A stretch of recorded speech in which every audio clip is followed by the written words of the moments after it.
Herkese selamlar kıymetli dostlar. Dünya Kupası bitti. İspanya kupanın sahibi oldu. Dünya basını bu muhteşem final hakkında neler yazmış onları değerlendireceğiz. Arjantin basını neler yazmış. Çok çarpıcı ifadeler var, göreceksiniz. Ayrıca İspanyol oyuncular Dünya Kupası'nı kaldırırken Arjantinli futbolcuların yaptığı bir hareket var. Bazı basın kuruluşları da buna dikkat çekmiş. Onu gözden kaçırmamışlar. Önemli bir detay, gerçekten de ayıplandılar. Hepsini teker teker inceleyeceğiz. Hazırsanız başlayalım.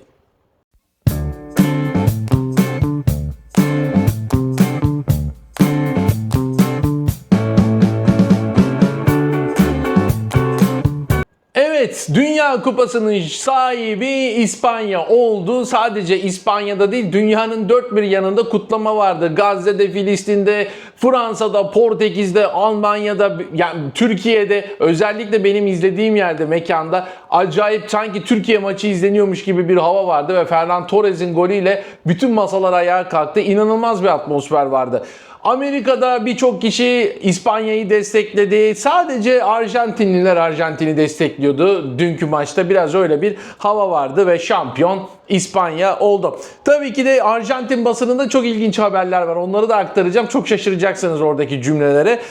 Ve şampiyon olan ülkenin takımı İspanya'nın basınıyla da başlıyoruz. Mundo Deportivo, tarihi sonsuza dek değiştirecek bir maç. Luis de la Fuente yönetimindeki milli takım kendi tarihini yazdı ve Messi liderliğindeki Arjantin'i yenerek ikinci kez Dünya Kupası şampiyonu oldu. Evet, bu onların hayatlarının finaliydi ve bir ülkenin ve bir neslin tarihini sonsuza kadar değiştirecek bir maç.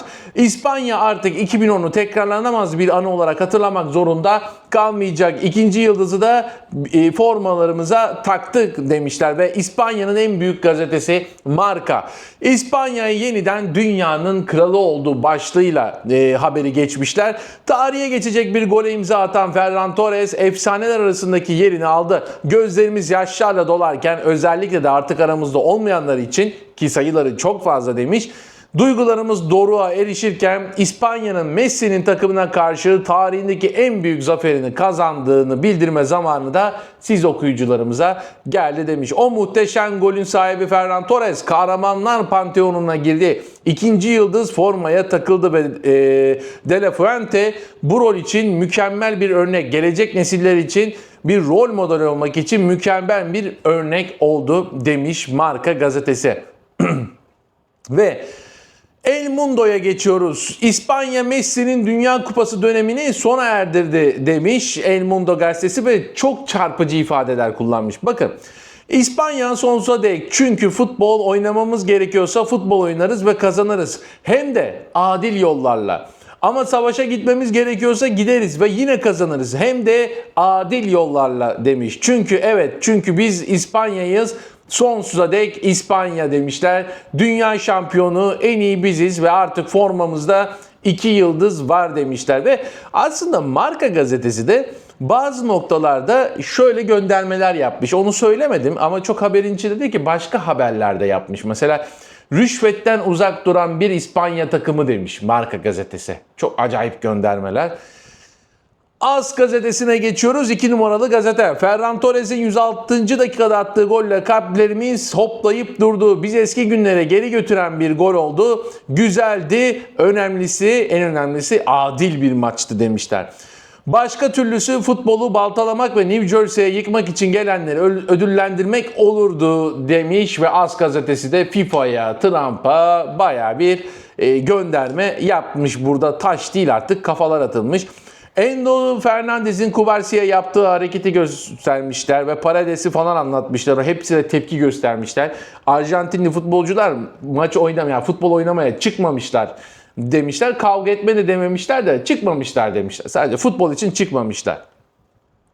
Şimdi Arjantin basınına geçiyoruz. La Nación gazetesi bir rüyanın sonu demiş. Messi ve takım arkadaşları unutulmaz bir Dünya Kupası'nı şampiyonlukla taçlandırmayı başaramadı. Takım 5 yıldan uzun süren parlak bir dönemin ardından buruk bir yürekle veda etti demiş. Ve daha ilginci şimdi geliyor. La Capital gazetesi Arjantin basınından diyor ki Arjantin açık ara daha üstün olan taraf, ancak maçı daha erken bitirecek cesareti gösteremeyen İspanya'ya uzatmalarda kıl payı yenildi.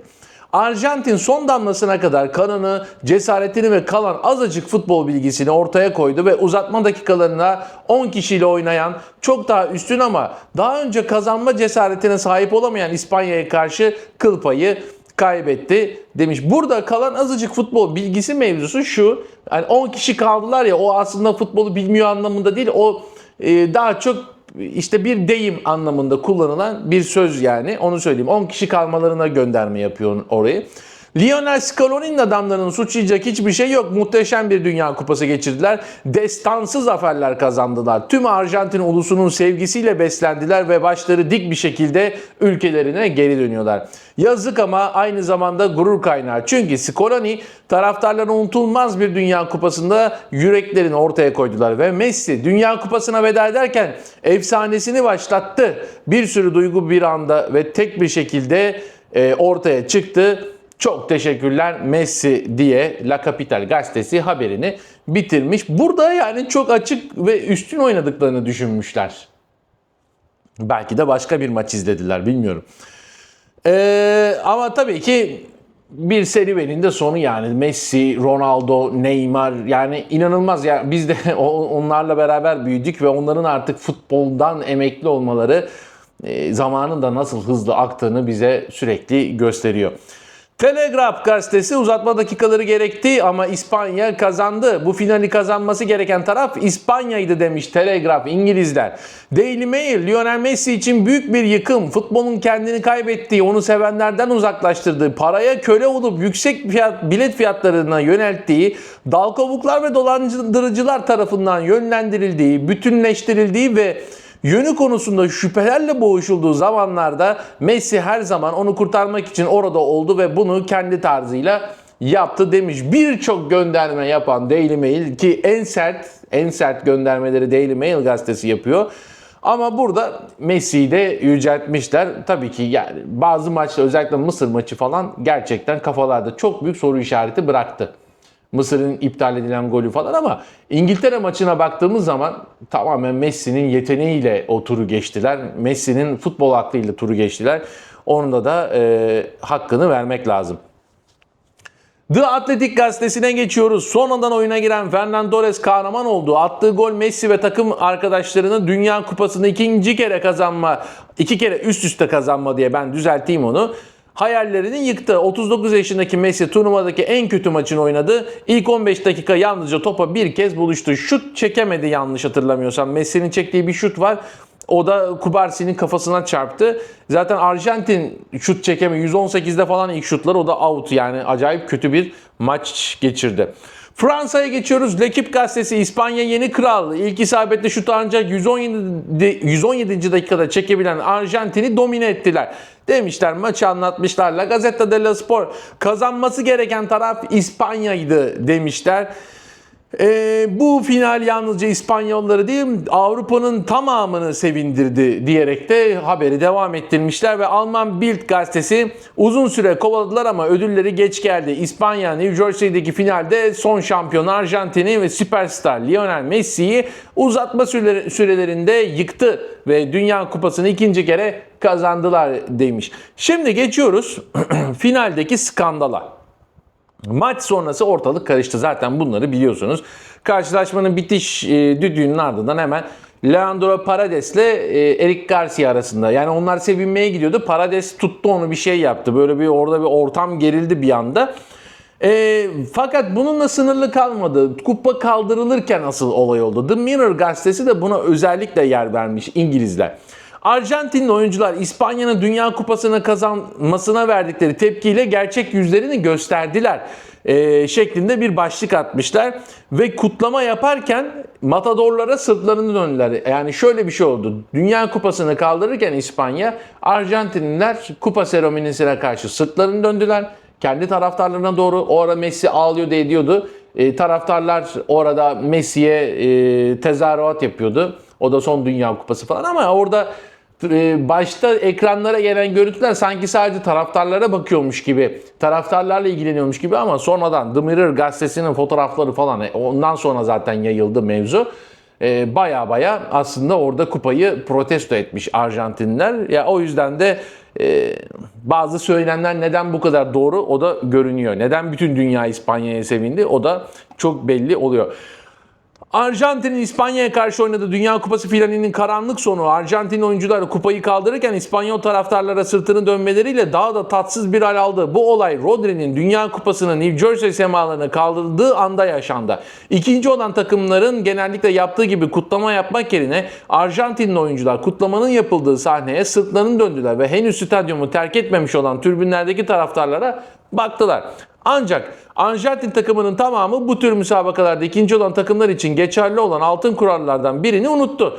Kendilerini yenen takımın taç giyme törenine bizzat şahit olmak. Bunun yerine o anı Dünya Kupası boyunca onları takip eden taraftarlarla beraber turnuvaya veda etmek için kullandılar demiş. Ve demiş ki Arjantin soyunma odasında şaşkınlık vardı ve yaşananlar yaygın bir şekilde eleştirildi. Futbol severler de Arjantin'in soyunma odasında da bu tavır eleştirilmiş. Artık orada ne olduysa The Mirror yazmamış orayı. Arjantin'in Dünya Kupası'ndaki genel tavrı dünya çapındaki taraftar arasında önemli bir düşmanlık yarattı diyerek de haberi noktalamışlar ve eski İngiltere milli takımının kaptanlarından Stuart Pearce da Talkspor'da orada işte bu Dünya Kupası'nı falan konuşuyorlar maç sırasında. İspanya kupayı kaldırmak üzereyken Arjantinlerin hepsi istisnasız kupa kaldırma platformundan sırtını döndüler diyor. Orada da sunucu Adrian Durham da şöyle diyor. Evet hiç kalite yok tam anlamıyla berbatlar.